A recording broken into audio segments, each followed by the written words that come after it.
Nakalive ka pa? Nakalive ka ba?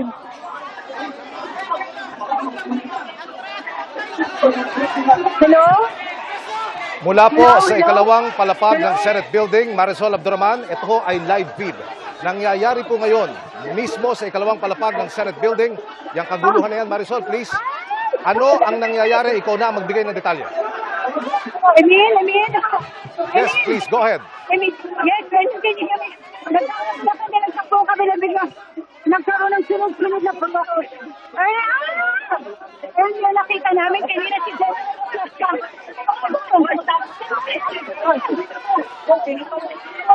Dali, ouch! Emil, ano ito?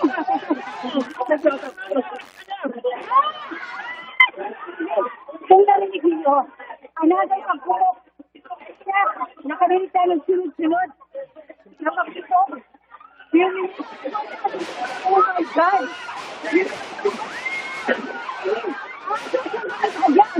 Kasi, sunod-sunod akong tutukan dito, Emil. May mga nakapulbato dyan na marin. Sunod po, naputok. PNP at saka ang mga armado na saka nakabulis ko ng Senate Security.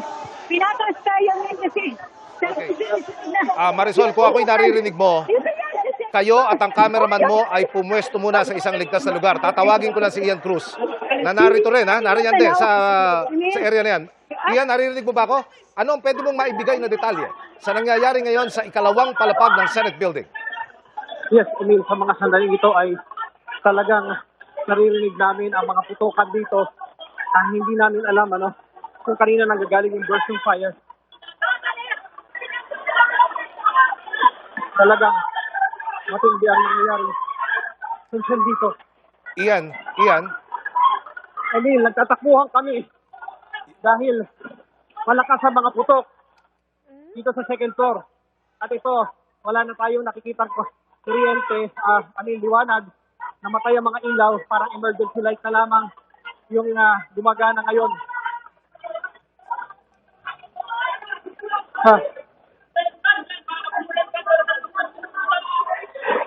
Yan, Emil. Ang lalakas ng mga putok.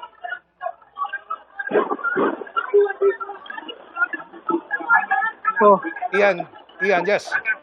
Kayo ay lumugar lamang sa isang ligtas na posisyon, ano, ha? Yan bang putok ng baril galing sa baril ng Senate Sergeant at Arms o merong ibang pinanggagalingan yan, Ian? Emil, may nakikita kasi tayo na mga taga-Senate Sergeant at Arms, meron din mga nakacamouflage na bumabaril dito. Pero babaril tapos biglang hihinto. So, gano'n ang nangyayari ngayon dito. Talagang mataas ang tension. At siyempre, nakahawak lahat sa baril. Even yung mga naka-perimeter dito. So, tinitingnan na. Napapakinggan niyo ba kung saan ang kanilang tinatarget na binabaril? Iyan?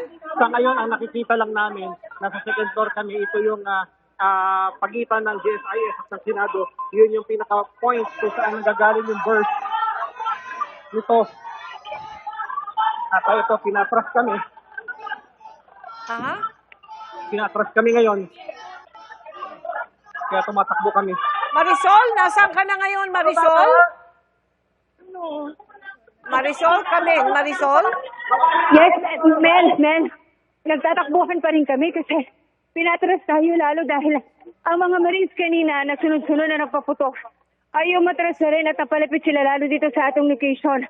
Pinagtutulak tayo ng mga authorities at talagang pinapababa na tayo. Dahil nga naslubag napakadelikado na ng sitwasyon. Earlier, Mel, kung narinig ninyo kanina, sunod-sunod na putok ang ating narinig. Medyo lang ang pinapaatras kanina, no? Pero ngayon, andito na rin, kasama na rin natin yung mga naka-full battle gear ng mga Marines at ang mga Senate Sergeant Arms na naka-full battle gear din. Pinatay na ang ilaw sa Senate Building. Mel, napakadilim na ngayon dito. At Marisol, please. Sino ang kaputukan Yes. nitong Marines? Sino kabarilan nito mga ito? Emil, hindi malinaw sa atin kasi walang nagbibigay sa atin ng kumpirmasyon kung sino ang kanilang kabarilan. Pero earlier, kinumpirmahan ng Office Sergeant at Arms na nandito na sa area ang NBI. Nagkaroon din tayo ng impormasyon na ginagrinder na rin dahil pilit nga nilang pinapasok etong Senate building. Kanina nakita natin si General Aplasca Emil kasama yung mga naka-full battle gear na Marines at ito nga mga Senate security at ilang police. Tapos few minutes lang after that, nakarinig na tayo ng putukan. Kaya ayun, pinaatras tayo kasi talagang nagkaroon kanina ng episode na sunod-sunod talaga. Sa ngayon, medyo natigil ng konti pero ayan, nasa harap lang natin yung mga Marines, tanaw natin. Sabi ko nga kanina, Emil, madilim na rin lang. I believe parang pinatay na rin nila yung ilaw dito sa Senate building. Alam mo, Emil, kanina pa tayo actually pinapalabas. Dahil yun nga nag-lockdown sila pero wala na rin tayong choice kasi hindi na rin naman makalabas dahil yun na nga, isinara nila. Pero At, Marisol, nakita namin na binuksan nila yung isang steel barrier dyan, no? So I guess paghahanda ito para makapag-evacuate sila ng mga tao dyan? Yes, we believe so. Wala nga lang tayong ganung confirmation pero yes, kasama yan sa kanilang ginawa para just in case magkaroon ng emergency evacuation ay minalabasan pa ito mga taga-Senado, Mel. Magpasalamat muna kami sa iyo, ha? Pupuntahan lang namin si Mark Salazar. Mark? Mark, kamusta ka sa kinaroroonan mo? Yes. Mel, kukumpirmahin ko na binuksan nila yung roll-down na accordion dito, no? Para makapag-evacuate ng tao at hindi lock dahil kagaya kanina naka-lockdown. Kasi kanina, sumama kami dun sa puwersa ng USAA na pupunta dun sa second floor, doon sa parte ng second floor na may access to GSIS, kung saan yung, di ba yung sinabi ni Ian Cruz na may movement sa GSIS site, pumunta doon yung puwersa. Kasama mismo si General Aplasca, gear up siya at may hawak din siyang high-powered firearm. At nung papunta na kami, papalapit kami, ayun na, biglang nagkaputukan na. So, ito ay, we are assuming na, of course, hindi friendly force, yung nakasakupan nila. Ang kasama kasi ng OSAA dito, Office of the Sergeant at Arms, ay yung kanilang augmentation unit na nanggagaling sa PNP. Makikita naman yan sa kanilang badge sa kanilang arms at nandito din may mga taga-Coast Guard. Lahat yan ay kasama augmentation force sa panig ng OSAA. And then of course yung sinasabi na may element na gustong pumasok dito, nagkaputukan na hanggang sa ilang putukan, walang katapusan, pinapatay ang mga ilaw, ay yung mga media were forced to step back, hindi tumakbo kami paatras dahil palapit yung palitan ng putok at until binuksan nga nila yung accordion sa baba to let us out. Ngayon, hindi natin alam kung anong nangyayari kasi nung nagkakaputukan, may mga security from OSAA na nagsasabing walang papasok ng kwarto kasi baka ikimatrap. Of course, sa second floor, marami ritong committee rooms, yung kung saan gumagawa ng committee hearings. Walang papasok doon. It's going to be unwise and unsafe kung papasok sa kwarto. Kaya kami lahat tinutulak pa atras sa hallway hanggang makababa kami ng main staircase, papunta sa ground floor. So ngayon, ang mga media na kaninang nakaabang sa taas ay lahat nandito ngayon sa baba.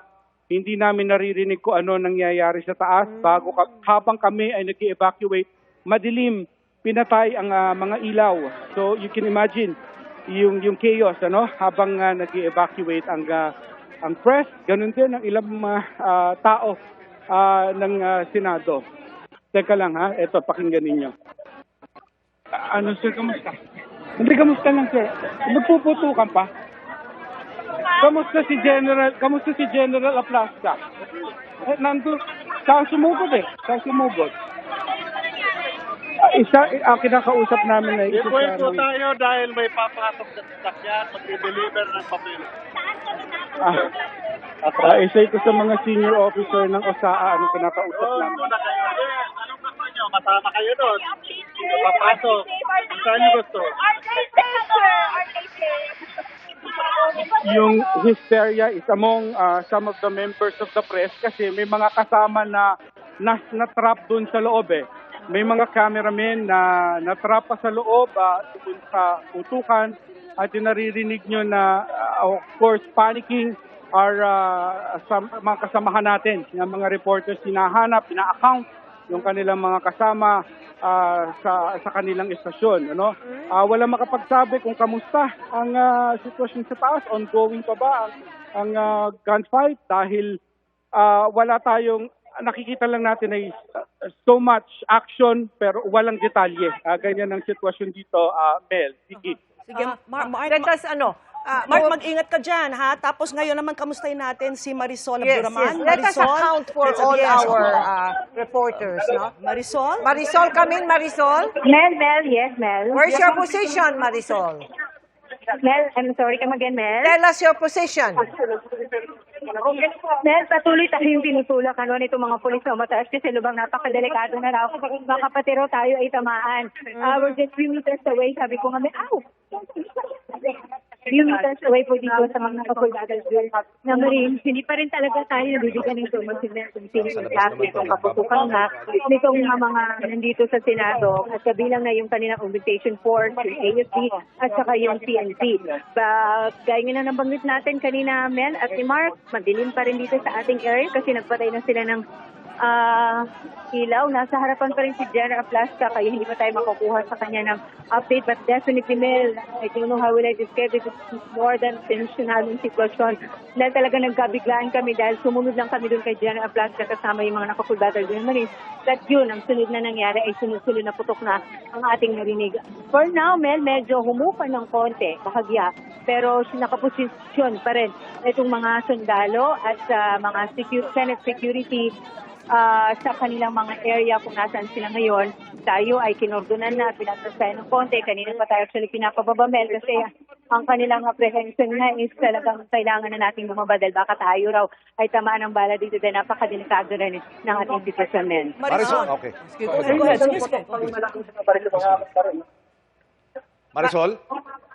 Marisol, inaalam, Yes, Emil, go ahead. inaalam namin dito sa control kung nasaan ang posisyon mo. Nasaan ka eksakto? Location.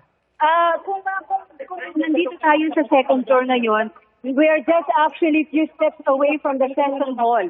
Nakikita ito ninyong may gallery, yung kung familiar ang tayo sa Senado kung saan nandun ang pictures ng mga senador. Malapit lang tayo dito, tapos bandang... Sir, anong area yung kanina na nagkaputukan? Anong area po yun ng Senado, sir? Sa exit. Sa exit kasi ang alam natin, meron din daw tagusan doon. Kaya yun ang tinarget kanina na General Plasca dahil daw may possible na doon din lumusot. Itong hanggang ngayon hindi natin makumpirma kung ito nga ay mga kawani ng mga taga-NBI na nagpipilit pumasok. At ito rin Okay. patuloy natin kinukumpirma, Emil, kung ito nga ang nakaputukan kanina ng mga sundalo at pulis, Emil. Marisol, mula dyan sa pwesto mo sa ikalawang palapag ng Senate Building, ang binabanggit dito, si Senator Bato de la Rosa ay kasama ni Senator Robin Hood Padilla sa kanyang silid. Gaano kalayo yung posisyon mo kung saan nagkakaputukan kanina at yung posisyon ni Senator Bato ayon sa source?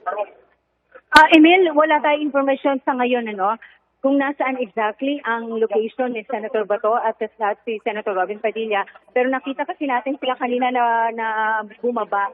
Malapit-lapit lang tayo dun sa elevator. Sabi ko nga dito sa session hall, I just cannot answer you kasi we don't know exactly where they are right now. Basta ang ating lang kasama ngayon or yung mga ating nakikita itong mga armadong pulis, sundalo at Senate security, Emil.